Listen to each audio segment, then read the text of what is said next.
Good climate policy is good business. That good climate policy makes money. That good climate policy reduces risk and frees up capital and spurs innovation and builds profits. The best people in business and finance already know this, and it is time for us to start looking at it the way they look. The World Bank tells us that by 2020, somewhere between 4 and 6% of global GDP is going to get spent on adaptation, mitigation, and disaster recovery. That is a staggering number. There are companies and industries in their entirety that are thinking about carbon and climate and risk in an entirely new way. And that's good for us, not just for the environment, but it's good for us because it creates price stability.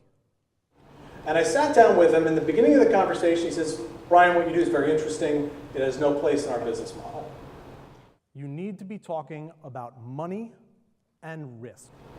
But not 10 minutes later, the conversation is about the price of cotton and how that is going up. And it's going up because it's harder to grow cotton, because it's too hot in the places where cotton grows. Now, when most people think about climate, they're thinking about disasters. But it's stories like these that are really what climate looks like. In the future, good companies look up from the work of the day and say, change is coming, how much will it cost us, how do we prepare for it on all fronts? There's this issue of flood insurance. I have for you the ratio of premiums to dollars insured for the top 10 states for flood insurance. With your hands up, look around for a second. If you're getting the impression that the person sitting next to you is being held up, overnight, prices spiked 52%. Job loss, crop loss, big ticket items, land loss.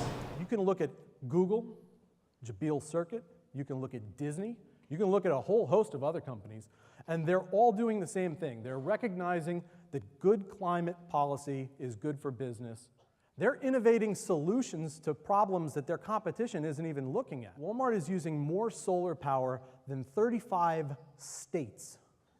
But I worry because my suspicion is that the biggest costs are unknown and in 2015 unknowable. The mother lode is, what does someone who's in fashion do when you've got another 20, 25 days a year over 95 degrees and kids don't want to go out and play soccer? How do you sell a polo shirt into a market where the people, the country, has a problem getting water?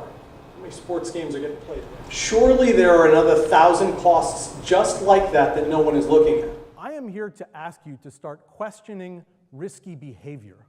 That I'm not an environmentalist, that I don't think you should be either.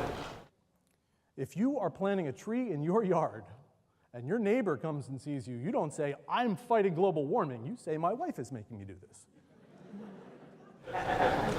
There's always one brave guy.